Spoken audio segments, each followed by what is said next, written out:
Hello, I'm Jessie, and as someone who is not an AI engineer, I had a burning question.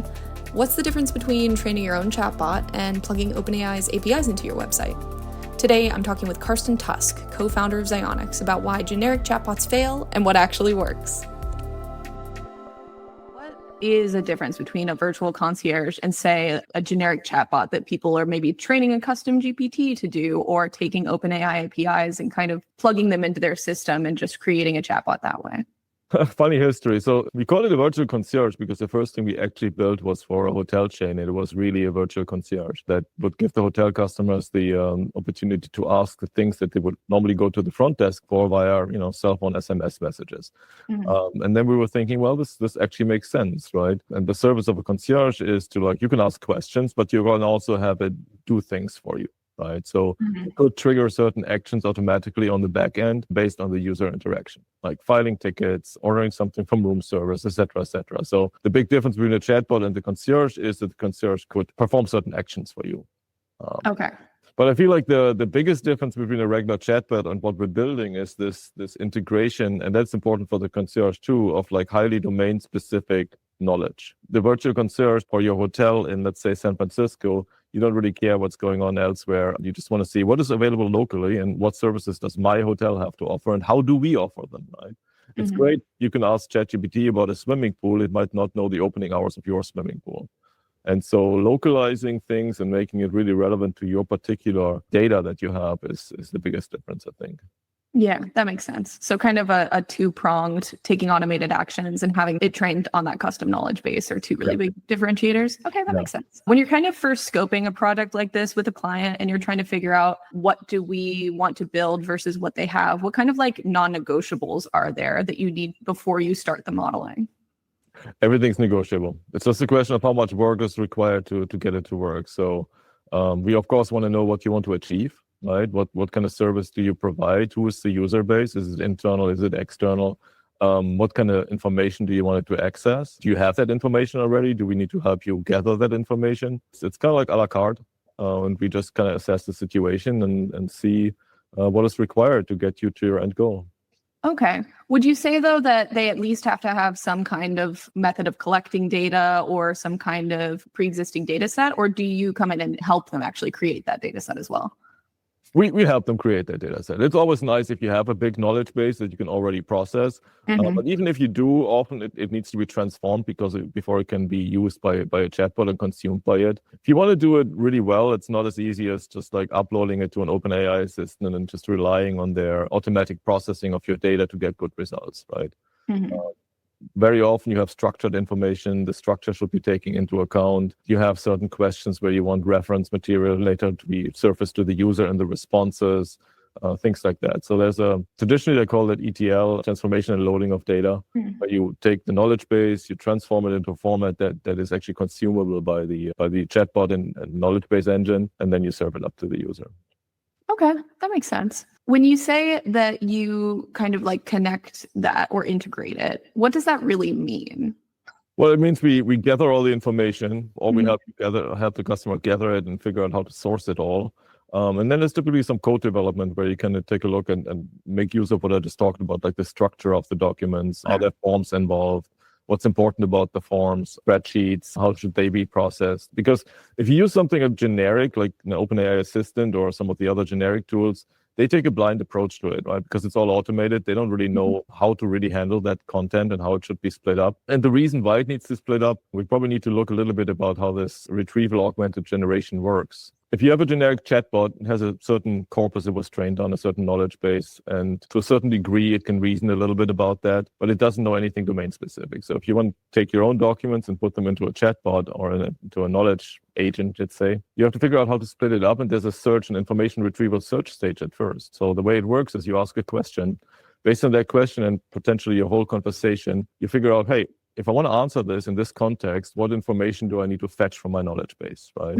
And based on that, you perform a search, or multiple searches even, and you retrieve content material that you think will help you answer the question from your knowledge base. In order to do that, how to find that is actually a real challenge, right? Because if you ask a question, how do you know which document answers it? You can do a traditional keyword search, you can do a semantic search, but identifying the correct answer, what should that query be, right? So there's challenges in executing this search step. And that's where the challenge of preparing the content lies. You have to not just blindly chunk it into small chunks, but figure out how do I need to subdivide this content so that I can do this retrieval step with the purpose of answering questions later on. How long does it take to build that kind of a RAG system? And like, what are the key components that you guys need? It's certainly iterative, right? Typically, if we have the data available, you have a first chatbot edition running up in a couple of days, and then we typically go through an evaluation stage where we test the system and we get user feedback and see, okay, how well does it work so far for the types of question that you want to ask it, and where does it perform well, where does it not perform well, and then we go in and we tweak this content processing stage and basically the whole workflow accordingly, right, in order to be able to answer the questions where it initially fails at. And I think that's the big advantage, again, in comparison to OpenAI assistants, because that is more of a black box, right? You cannot tweak how they handle the content, how they chop it apart, et cetera, et cetera. You have some ways of influencing that, but your hands are tied a little bit, whereas we can really choose exactly how to do it. And in some cases, I was going to say, in some cases, we even do things like, because you're trying to retrieve documents based on questions that users ask, we generate a list of questions that the documents answer, so that we have multiple ways to match a single document to your queries. Okay, I didn't know that. So why wouldn't you implement a RAG system if you're building a concierge like this? It seems like incredibly beneficial. You would. I think you would, because you need that ability to customize it if you really want to, address very user-specific demands and constraints. Yeah. Okay, that makes sense. Because I was thinking, just because I've read about it, but I still don't have a super deep understanding of like when and where you would implement a RAG system, because we did write that one article, Rags to Riches. So I had to read through that and kind of understand it a bit more. And I was like, why would you ever not use this? But that makes a lot more sense. You might not want to do it if your need is limited, right? Or for the typical use cases that we use, like ChatGPT today, I have, let's say, maybe 10 documents and I want to ask questions about them. I can just throw them into an assistant and then ask questions about it. Yeah. And it's not, but as soon as it gets more complicated and you want to really improve the system, you want to build your own new one. Yeah. Okay.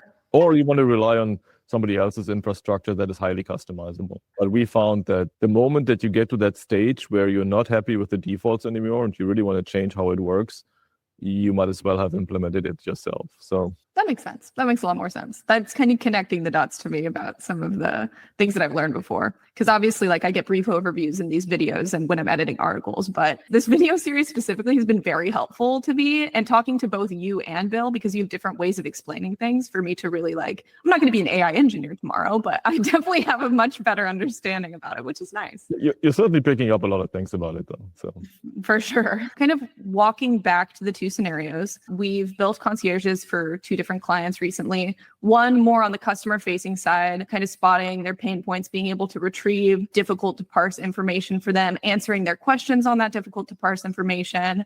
And then the other needed those like really fast, really in-depth answers about their internal procedures. Is that a fair assessment? Yeah, I mean, they're both very similar, right? One is more public facing and is interested in what we talked about earlier. What types of questions are our users asking? Are we responding with satisfaction? Is there customer satisfaction here to provide the right answers? And the other one is more internal, kind of like about internal procedures and guidelines for a healthcare facility, where accuracy is utmost importance, right? They're dealing with patient information, they're dealing with prescriptions, they're dealing with insurances, and so everything needs to be really accurate. You cannot afford to make a mistake when it comes to, for example, a dosage or something that you're asking about. And so you have slightly different requirements for it. Also different analytics. We talked about that earlier.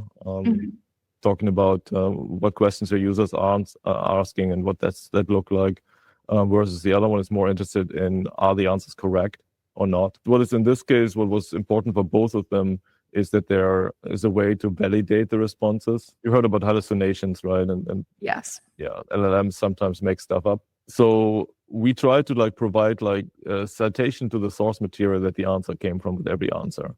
So that if this is something really important, let's say, what's this patient's dosage for this particular drug, that it comes back with the link to exactly the snippet of the source where it derived that information from, so that you can, if you have to, for sensitive things, immediately double check from the original material. That is something that we found is just really, really important to instill confidence in the answers that your knowledge base agent gives you. Yeah, absolutely. I know in my personal experience, creating ChatGPT to like help me draft articles so I can write them really quickly, a lot of times it will come back with these cited sources. But sometimes even when I go into the source, they've like misconstrued the information that they found. So double checking, I feel like, is incredibly important. Yeah, I'm especially paranoid on that aspect. When it matters, always double check. If you have something where you don't, it's just kind of like you're curious, you don't really matter whether or not what it tells you is truth. Okay, you can reason about it yourself as well, right? Mm-hmm. But if you want, 100% certainty, double check it.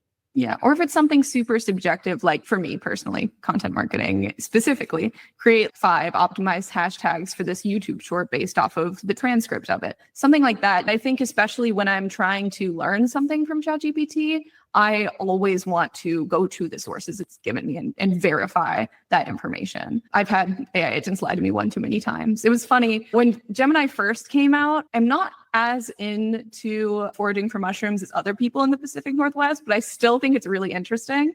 But I was like, is this specific button mushroom edible? And I put a picture of it and it said, yes, it is definitely edible. Just don't eat too much of it or else you'll get a stomach ache or something along those lines. It's one of the most deadly mushrooms. I uploaded a picture of one of the most deadly mushrooms. It's just blatantly lying to me. That is definitely a field where you want to double check. They built that into Apple too, right? You can just snap a picture and then there's this little magic wand that identifies flora and fauna for you. But yeah. I think I would be careful using it for mushrooms.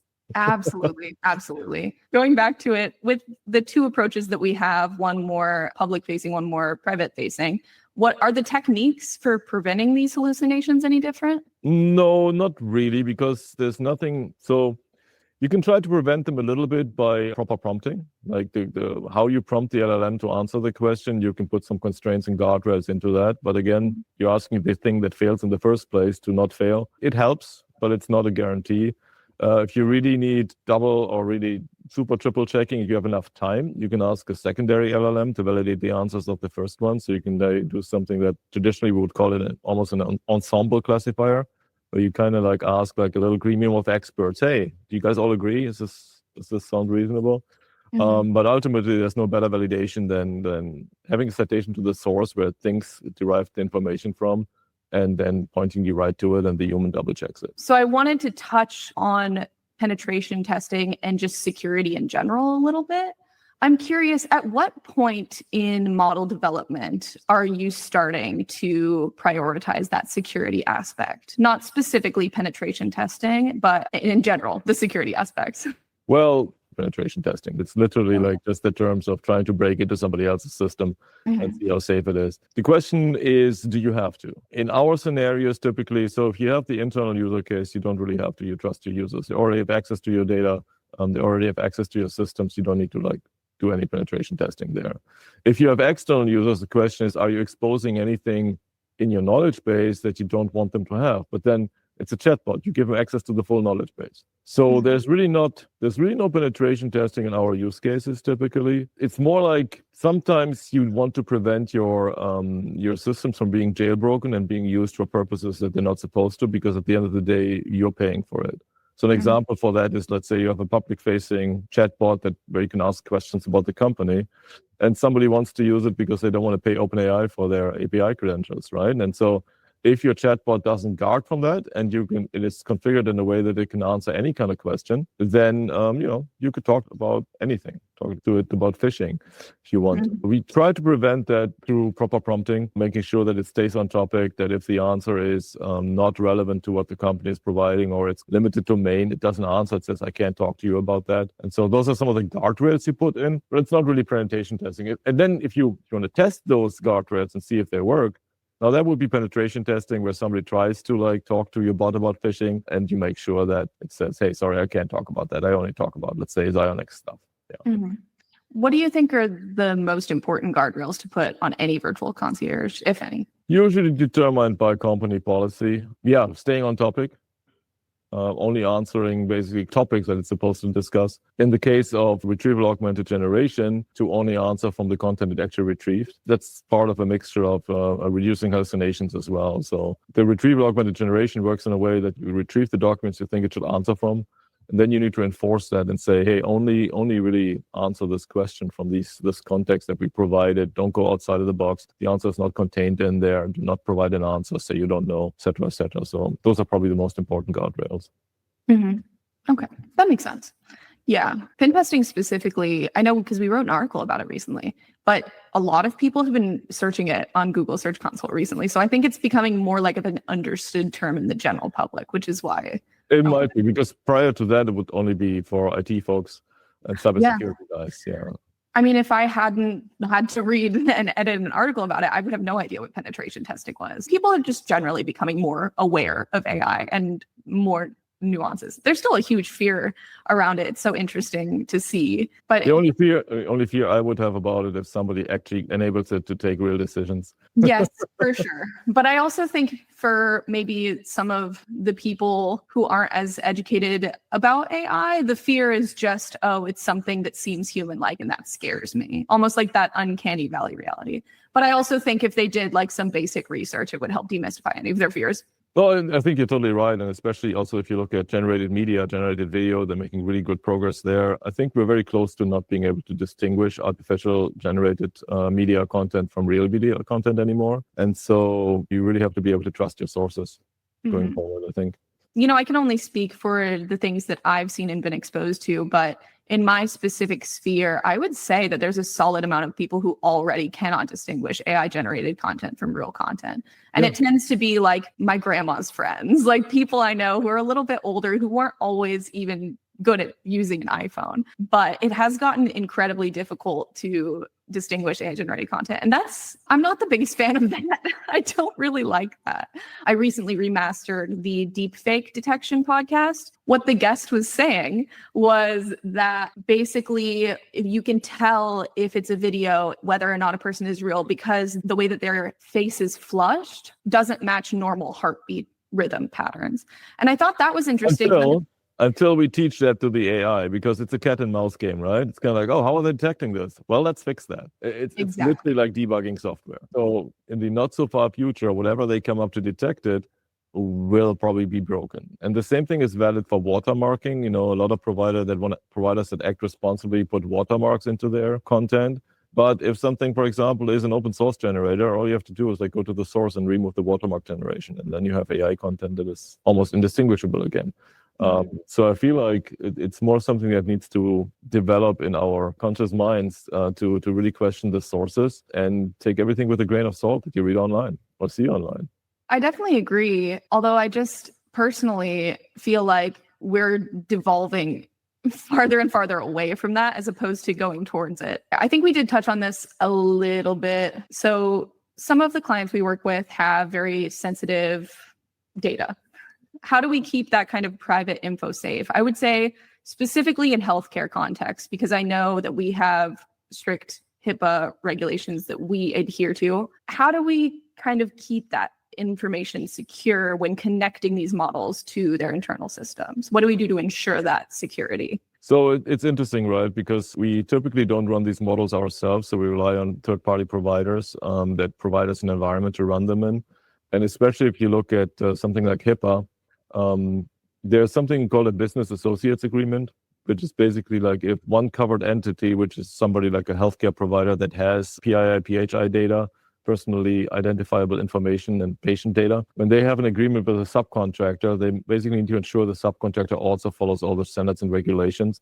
And so they sign what's called a BAA, a business associates agreement, that guarantees that. So every time that we work with a client that has such requirements, we make sure that we only use AI models from providers that give you that opportunity. Most of them do, like you can go to Microsoft Azure, Google Cloud, etc.